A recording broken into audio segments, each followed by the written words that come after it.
Selamat datang kembali dalam perkuliahan analisis real lanjut MA5031. Pada kesempatan kali ini, kita akan membahas beberapa hasil lanjut dalam teori integral.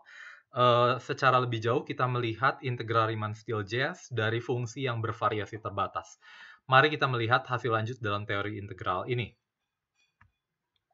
Pertama, integral fungsi kontinu. Kalau misalkan saya punya f kontinu pada interval AB, dan saya punya alfanya itu adalah naik, maka integral Riemann-Stieltjes f d alfa dari A sampai B itu ada. Mari kita melihat buktinya. Oke ya, tentunya ini kamu tahu pasti memanfaatkan kekontinuan seragam. Oke ya, misalkan f kontinu di alfa A beta dan fungsi alfa naik akan ditunjukkan integral f d alfa itu ada. Dalam hal fungsi alfa sama dengan konstan, ya oke, integralnya tentunya sama dengan 0. Oke, misalkan alfanya tidak konstan dan alfanya itu naik. Diberikan epsilon lebih besar dari 0. Oke, karena f kontinu pada AB, maka f kontinu seragam di AB. Tentunya ini nanti pada akhirnya menggunakan lemma Riemann kelihatannya ya. Akibatnya terdapat delta positif, sehingga jika S dan T-nya ini berdekatan, maka Fs min Ft-nya itu lebih kecil dari epsilon dibagi alfa B min alfa A. Tentunya ini didapat dari analisis pendahuluan. Oke. Misalkan P-nya ini adalah partisi dari AB dengan norma partisi atau mesh partisinya itu kurang dari delta. Maka saya berlaku UFP alpha min LFP alpha ini adalah sigma dari J, M besar J, delta alpha J dikurangi dengan sigma J, MJ delta alpha J. Oke ya. Jadi deltanya sudah ada ya. Deltanya saya pilih berdasarkan tadi delta kekontinuan seragam. Jangan lupa, ini itu adalah mutlak, tapi ini oke ya, kamu bisa menggunakan ketaksamaan segitiga, oke. Nanti ini menjadi mutlak M besar J dikurangi M kecil J. Tapi ini kan maksimum maksimum dikurangi minimum. Maksimum dikurangi minimum. Kenapa maksimum minimum? Karena dia kontinu ya, maka dia pasti akan maksimum kurangi minimum. Awalnya tentunya adalah supremum dikurangi infimum. Sehingga ini akan menjadi positif, sehingga ini akan menjadi sama saja. Ini nggak usah ya.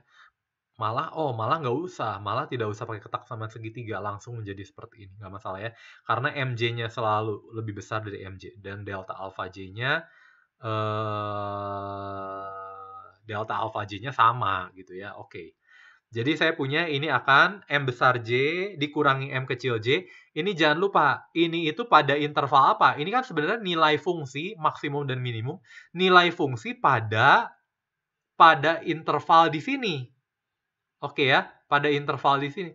Karena pada interval di sini dia nilai fungsinya apapun itu, maksimumnya, minimumnya, nilai fungsi apapun di sana, di sekitar pada ini yang kecil dari delta, maka nilai fungsinya akan lebih kecil dari ini, maka maksimum dikurangi minimumnya juga akan lebih kecil dari ini. Sehingga ini akan lebih kecil dari ini dikali dengan sigma delta alpha J. Padahal sigma delta alpha J-nya itu adalah apa?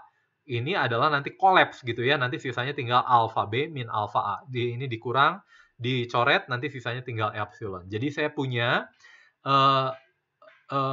ada partisi dengan norma partisinya kurang dari delta, ada delta ya, ada delta dengan norma partisi kurang dari delta, sehingga UFP alpha min LFP alpha ini kurang dari epsilon. Sehingga saya sudah membuktikan bahwa integral Riemann-Stieltjes-nya ada berdasarkan lemma Riemann yang terakhir kita bahas pada sesi sebelumnya. Oke ya. Nah, kita lanjutkan. Nah, ini tidak heran ya. Karena apa? Kalau misalkan saya punya fungsinya alfanya sama dengan X gitu, alfanya sama dengan fungsi X saja, fungsi naik, maka ini kan sebenarnya terintegral Riemann. Fungsi kontinu itu terintegral Riemann. Sudah pernah kita buktikan juga.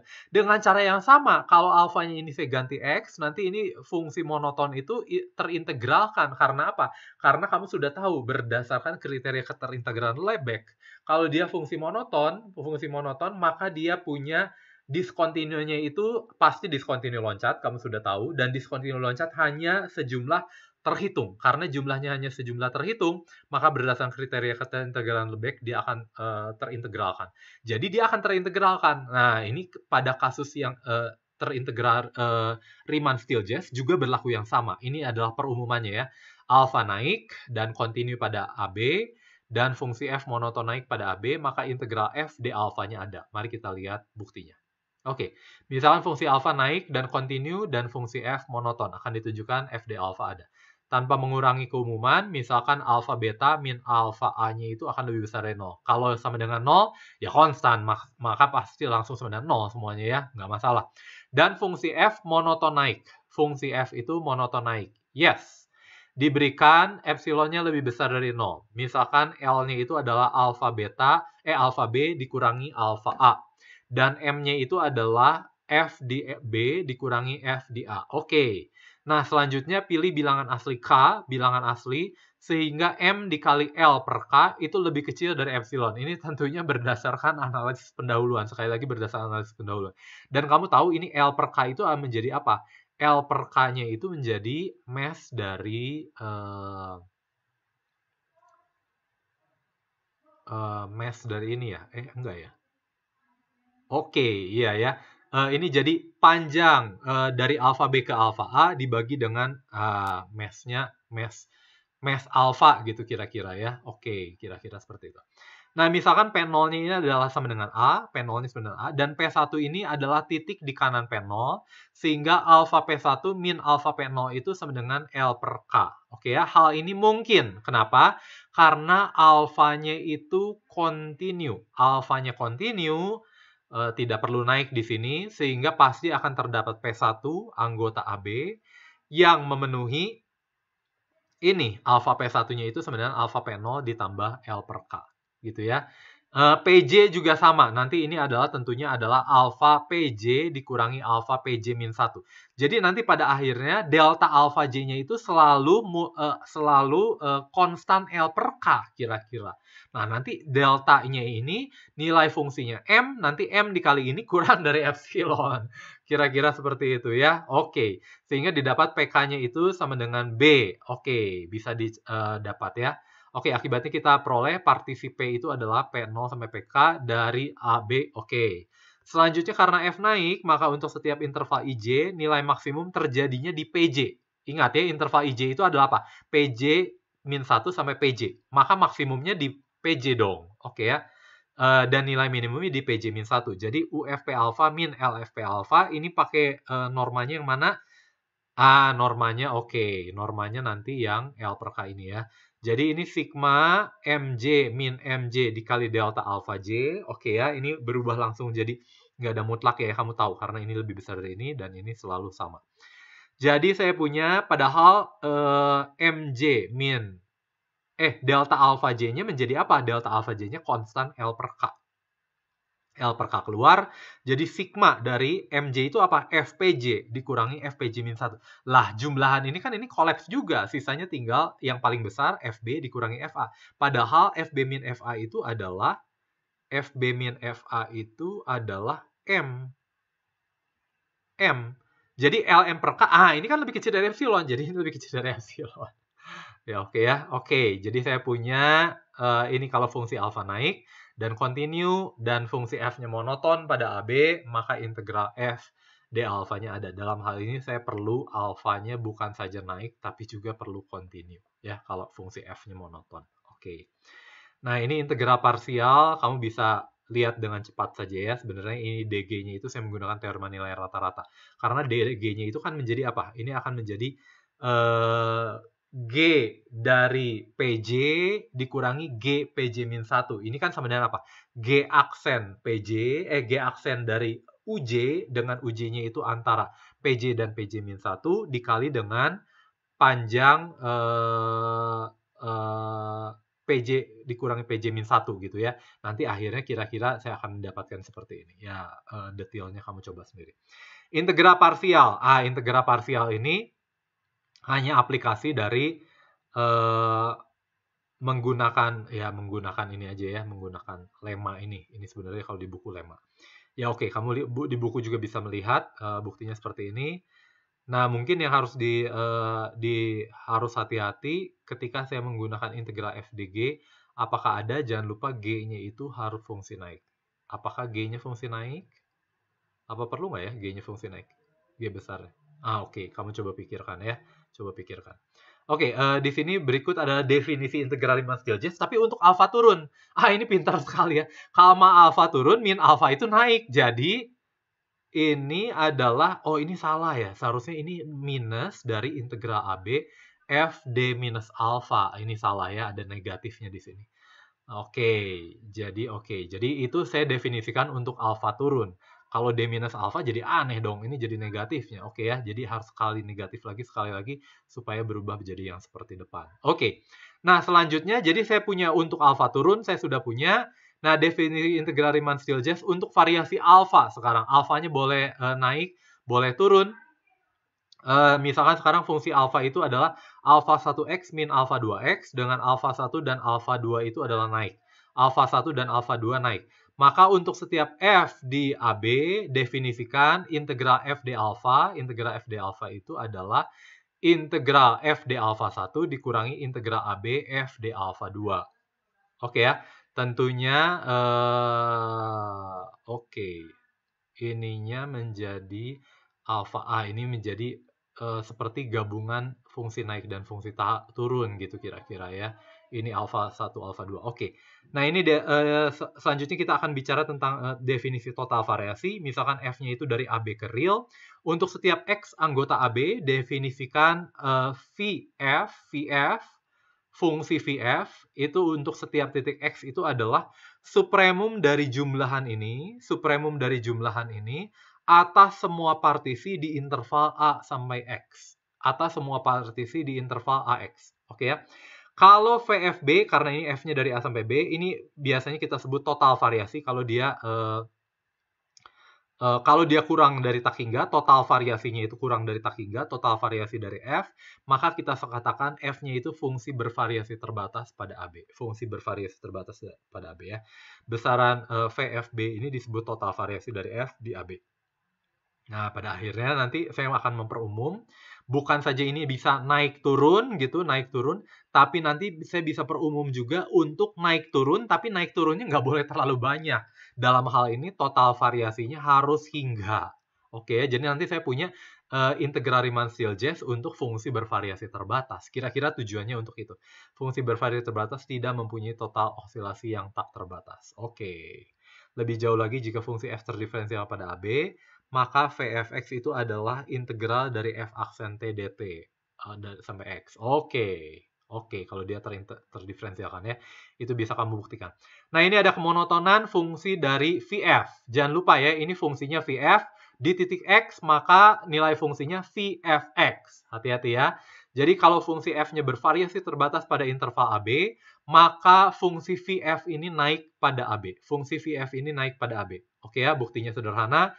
Misalkan ini hipotesisnya dia bervariasi terbatas, akan ditunjukkan Vf-nya itu naik. Diberikan epsilonnya lebih besar dari 0, misalkan S, T itu anggota AB dengan S kurang dari T, tentunya saya membuktikan bahwa Vfs ini akan lebih kecil dari Vft. Itu yang mau saya lakukan ya. Misalkan pula P ini adalah partisi dari AS, tentunya berarti P0-nya adalah A, PK-nya itu adalah S. Dan P aksennya itu adalah P0 sampai PK, S, ditambah dengan titik terakhir yang adalah T. Akibatnya saya punya jumlahan FPJ sampai ke K itu akan lebih kecil dari yang jumlahan ini ditambah dengan satu jumlahan lagi, yaitu dari T ke PK, gitu ya. Padahal dari sini itu, jadi saya punya apa? Ini akan lebih kecil dari variasi F, variasi VFT tentunya ya. Karena ini nanti akan supremumnya. Jadi ini akan lebih kecil dari supremumnya. Oke. Nah, dengan mengambil supremumnya, saya akan punya supremum dari ini akan lebih kecil dari ini. Padahal supremum dari ini adalah VFS. Jadi saya punya VFS itu akan lebih kecil sama dengan VFT. Artinya VF ini adalah fungsi naik. VF ini adalah fungsi naik. Nah, selanjutnya saya akan menunjukkan juga kemonotonan VF min F. Tujuannya untuk apa? Nanti setiap fungsi F, kalau dia bervariasi terbatas, saya akan dekomposisi dia menjadi VF min F dikurangi VF. Gitu ya. Vf min F ini, oke, ini fungsi naik dikurangi dengan fungsi naik juga. Jadi saya bisa menggunakan integral Riemann-Stieltjes. Ya oke lah ya. Kita lihat buktinya, misalkan fungsi f bervariasi terbatas pada integral AB. Maaf, ini integral AB tutup. Akan ditunjukkan bahwa Vf min F-nya ini naik. Ternyata biasa ya, diberikan ST. Dengan cara yang sama, saya misalkan S-nya itu kurang dari T. Ini maaf ya, kurang. ternyata saya tidak bisa menggunakan trik yang sebelumnya. Tapi kali ini saya akan menggunakan definisi dari supremum. Karena ini supremum, karena ini jangan lupa supremumnya atas partisi. Berarti ini dikurangi epsilon, ini bukan supremum. Dikurangi supremum bukan epsilon. Dikurangi epsilon, ini bukan supremum. Artinya, ini dikurangi epsilon akan lebih kecil dari ini untuk suatu partisi tertentu. Artinya terdapat partisi P yang adalah P0 sampai PK dari AS, oke ya, karena saya mau mencari nanti pada AS dan pada AT kira-kira gitu. Sehingga VFS dikurangi epsilon, ini pakai X-nya diganti S, ini lebih kecil dari jumlahan ini. Oke ya, nggak masalah. Nah, sekarang saya pilih P aksen dengan menambahkan satu buah titik T. Jadi partisinya itu AT. Jangan lupa S-nya itu lebih kecil dari T. Ini saya kurang di sini ya. Jadi saya punya jumlahan ini tentunya akan tambah dari FT min Fs. FT min Fs ini menjadi apa? Ini menjadi jumlahan untuk sampai P aksen kan? Oke ya. Dan tentunya ini akan lebih kecil dari supremumnya. Oke, ini hanya jumlahan, tentunya akan lebih kecil dari supremumnya, lebih kecil dari batas atasnya, gitu kira-kira ya. Jadi saya sudah dapatkan ini, perhatikan pula saya punya kalau VFS min epsilon, saya tambahkan dengan FT min Fs, saya tambahkan dengan FT min Fs. Ini saya tambahkan dengan FT min Fs, tentunya akan lebih kecil dari mutlak dari FT min Fs. Jadi saya punya ini lebih kecil dari ini. Oke ya, padahal ini lebih kecil dari VFT. Jadi nanti FT-nya bisa ke kanan, VFS-nya kurang dari Fs, jadi ke kiri itu saya punya ini. Oke ya, ditambah epsilon. Karena berlaku untuk sembarang epsilon, saya punyai, maka VFS min Fs kurang dari VFT dikurangi Ft. Sehingga saya punya VF dikurangi F, itu adalah fungsi naik. Oke ya, jadi saya punya fungsi naik. Nah, selanjutnya ini karakterisasi dari fungsi bervariasi terbatas. Misalkan f bervariasi terbatas, jika dan hanya jika f adalah selisih dua fungsi naik. Ini tidak terlalu sulit ya. Karena pada akhirnya nanti kalau fungsi bervariasi terbatas, yaitu nanti saya akan lihat sebagai VF. Maaf. Ini adalah kalau f-nya bervariasi terbatas, saya punya VF dikurangi VF min F. Dan dua-duanya adalah fungsi naik. Maka dia ini tidak perlu ya. Ini tidak perlu. Ini perlunya nanti di sini. Oke. Fungsi bervariasi terbatas. Oke, karena dia fungsi bervariasi terbatas, maka karena saya bisa melihat ini adalah VF dikurangi ini. Karena F itu boleh saya lihat sebagai ini dikurangi ini, sehingga dia adalah selisih dua fungsi naik. Kebalikannya, kalau dia selisih dua fungsi naik, bisa dibuktikan dia fungsi bervariasi terbatas. Ya, kamu coba lihat ini di buku. Dan cara yang sama, akhirnya saya punya teorema ini. Ini teorema Riemann-Stieltjes. Ini teorema gongnya ya. Kalau saya punya F-nya kontinu dan alfa bervariasi terbatas, sekarang tadinya itu kalau Riemann-Stieltjes alfanya itu harus fungsi naik, tidak harus kontinu, asal dia naik, maka dia terintegral Riemann-Stieltjes, ada dan hingga. Sekarang saya ganti alfanya itu boleh tidak naik, boleh turun, asalkan dia variasinya itu terbatas. Variasi totalnya itu terbatas. Oke ya. Dan G, kalau saya punya sekarang G bervariasi terbatas, dan beta itu kontinu dan bervariasi terbatas, maka integral G d beta ini ada dan hingga. Oke ya. Ini itu hanya menggunakan apa? Karena kalau dia fungsi bervariasi terbatas, nanti pada akhirnya bisa saya lihat sebagai selisih dua fungsi naik. Jadi nanti ini dua fungsi naik, integral dua fungsi naik, D dari fungsi bervariasi terbatas. Tinggal saya pecah-pecah, nanti pada akhirnya dia ada dan hingga. Oke ya, jadi ini adalah hasil terakhir yang kita dapatkan untuk integral Riemann-Stieltjes. Untuk fungsi kontinu dan fungsi G bervariasi terbatas, B-nya kontinu dan bervariasi terbatas, dan kalau F-nya kontinu, alfanya boleh bervariasi terbatas. Ya, tidak harus naik saja. Oke, saya pikir itu adalah sesi terakhir bagi kita untuk integral ini. Untuk sesi selanjutnya kita akan masuk ke bab baru, yaitu tentang barisan fungsi. Oke, terima kasih.